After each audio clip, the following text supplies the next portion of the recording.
सबसे पहले पाठशाला में आज जो चैप्टर खोल रहा हूं उसमें कश्मीर फाइल्स का कौन सा हिस्सा, कश्मीरी हिंदुओं का कौन सा दर्द आपके लिए लेकर आया हूं।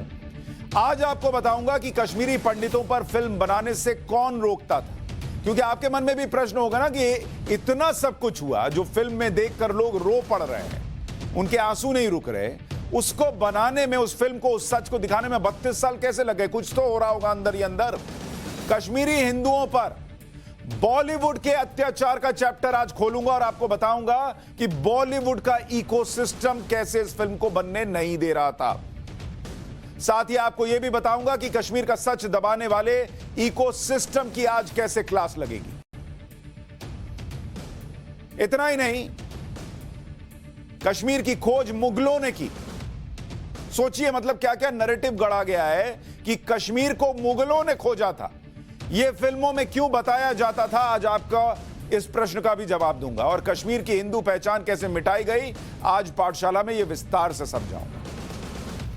तो बिना वक्त गवाए आज फिर खोलते हैं कश्मीर फाइल्स।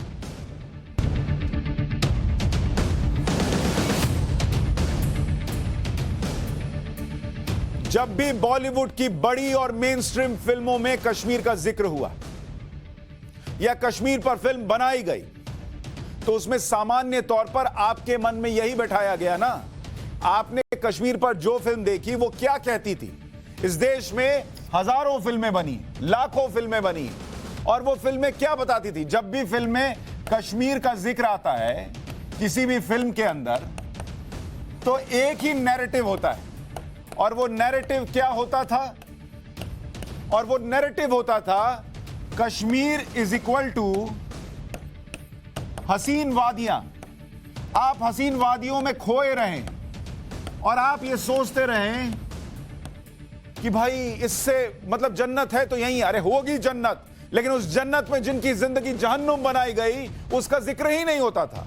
और इस नैरेटिव में हीरो का मतलब होता था, hero is equal to Kashmir का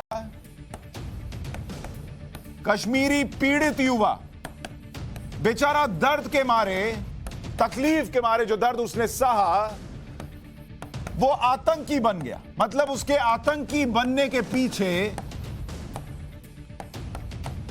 इतना दर्द था, उस दर्द को निकाल के लाओ और दुनिया को बताओ वो आतंकी इसलिए बना क्योंकि बेचारा बहुत दर्द सह रहा था।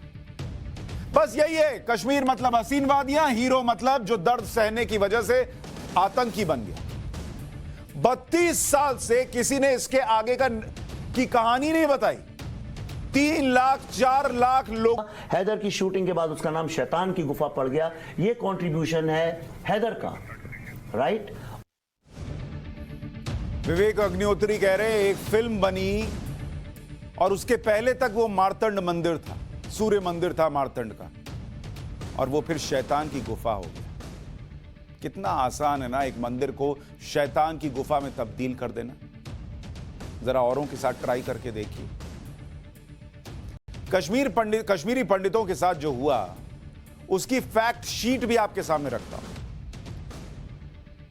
जम्मू कश्मीर की सरकार के मुताबिक आपको बता रहा हूं, 1990 से 1992 के बीच, 1990 से लेकर 1992, और यह सरकारी आंकड़ा दे रहा हूं, 70,000 हिंदू परिवारों का पलायन हुआ। यह सरकारी आंकड़ा है। अब आप सोचिए, अगर आप एक परिवार के अंदर 4 लोग भी माने तो 2,80,000 तो यहीं हो जाते। साल 1990 में, 1990, एक साल में टारगेट किलिंग के तहत 109 हत्याएं हुई हिंदुओं की। यह सरकार का आंकड़ा है, मेरा आंकड़ा नहीं है। 700 हिंदुओं की हत्या से जुड़े 215 केस की फाइल दोबारा खोली ही नहीं गई। आप सोचिए, 215 फाइल इनको बंद कर दिया गया, शट एंड क्लोज। इनको दोबारा खोले ही नहीं भाई। 215 फाइल जिसमें लोगों की हत्याओं का जिक्र था। मामूली बात है क्या? सिर्फ 31 आरोपियों के खिलाफ केस हुए और 115 केस में अज्ञात आरोपी थे। 147 केस रजिस्टर किए गए और मात्र 24 केस इनमें चार्जशीट दाखिल हुई। इनमें भी कोई न्याय मिला? आप बताइए मुझे। 3 लाख परिवार वहां से इधर से उधर हो गए, 3 लाख लोग इधर से उधर हो गए और चार्जशीट जो फाइल होती है वो 24 केसेस में होती है, सिर्फ 24। ये कश्मीरी हिंदुओं का के साथ मजाक नहीं हुआ है तो क्या हुआ है? 2010 में सिर्फ 808 हिंदू फैमिली घाटी में रह रही थी, 808 फैमिलीज। जिन लोगों के हाथ कश्मीरी पंडितों के खून से सने हुए हैं, कांग्रेस की सरकार के दौरान में उनके प्रति कैसा रवैया था, यह आपको एक तस्वीर के जरिए बताता हूं। यह 2006 की तस्वीर है। देश के प्रधानमंत्री मनमोहन सिंह पीएम आवास में आतंकी यासिन मलिक से मिल रहे हैं, उससे हाथ मिला रहे हैं। यासिन मलिक जम्मू कश्मीर लिबरेशन फ्रंट यानी JKLF का मुखिया था। यासिन मलिक पर एयरफोर्स के 4 कर्मचारियों को मारने का आरोप है। ऐसे लोगों को कांग्रेस सरकार में प्रधानमंत्री आवास बुलाया जाता था, उनसे बात की जाती थी। आज लोकसभा में वित्त मंत्री निर्मला सीतारमण ने कश्मीरी पंडितों पर बोलते हुए कांग्रेस की इसी तस्वीर की याद दिलाई और कहा कि कांग्रेस ने क्यों एक अलगाववादी का सम्मान किया था। क्यों सेपरेटिस्ट को आपके प्रधानमंत्री जी के पास लेके गए जो हमारे एयरफोर्स के लोग को मराए?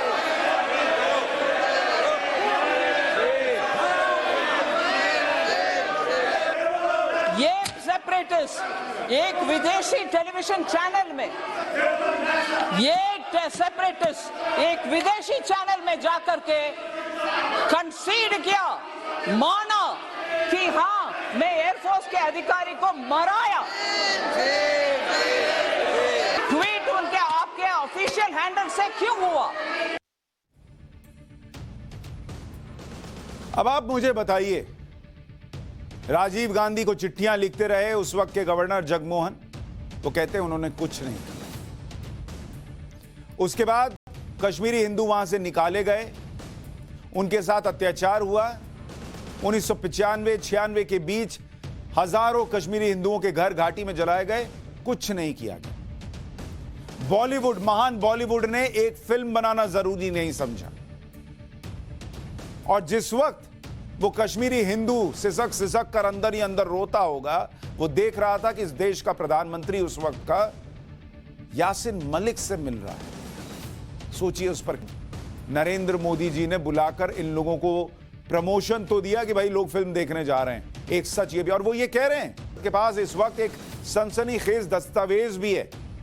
यह दस्तावेज पनून कश्मीर के चेयरमैन की लिखी चिट्ठी है जो उन्होंने NHRC को लिखी और इस चिट्ठी में 1995 की केंद्र सरकार की उस एफिडेविट का जिक्र है जिसमें कहा गया था कि 1990 में कश्मीरी पंडित, गौर से सुनिए, उस वक्त कांग्रेस की सरकार ने कहा, यह इस चिट्ठी में लिखा है कि 1990 में कश्मीरी पंडित खुद की मर्जी से कश्मीर छोड़कर गए थे। आप बताइए मुझे, ये तमाशा नहीं है, ये उनके साथ तो क्या है? 3 लाख 4 लाख लोग अपनी मर्जी से कश्मीर घाटी छोड़कर चले गए, यह कहा जा रहा है। 1995 में कांग्रेस की सरकार थी और उसने ही एफिडेविट में इस बात का जिक्र किया था। पनून कश्मीर के चेयरमैन ने अपनी चिट्ठी में उसी एफिडेविट का जिक्र किया था। आप बताइए मुझे, बताइए, ये 3 लाख 4 लाख लोग, ये 70,000 हिंदू परिवार, 3 लाख लोग, ये कांग्रेस का एफिडेविट कहता है कि मर्जी से कश्मीर छोड़कर चले गए, मर्जी से। उनके मन में आया कि चलो एक काम करते हैं यार, हम सब उठते चलते हैं यहां से।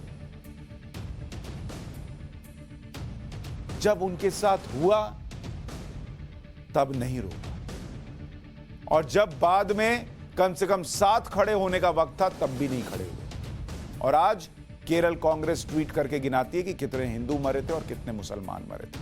आज भी वो फीलिंग नहीं है, आज भी नहीं है। साथ मत दीजिए ना भाई, कम से कम दर्द महसूस तो कर लीजिए उनका। उसमें भी कोई गुनाह है क्या? मुझे ये बताइए, कोई गुनाह है क्या उसके अंदर? और मैं आज जो ये चैप्टर खोला बॉलीवुड का, इसलिए खोला, आप लोग सोचिए किसको हीरो मानते हैं, किसको स्टार बनाते हैं, सेल्फी हो जाए सर एक आपके साथ, उसका बच्चा बाहर निकला तो क्लिक क्लिक क्लिक फोटो होती है कि बच्चा पता नहीं आज क्या पहना, हेडलाइंस बनती हैं। कश्मीरी हिंदुओं के बच्चे खाने को नहीं था, एक फिल्म नहीं बना सकता था ये बॉलीवुड?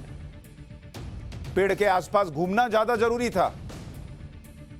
कश्मीर की वादियों में साड़ी और गाना और नाचना सब चल रहा था, और अब रियलिस्टिक सिनेमा के जमाने में भी एक फिल्म नहीं बन पाई। सोचिए इन बातों पर। पाठशाला में आज के लिए इतना ही। सोचिए। नमस्कार।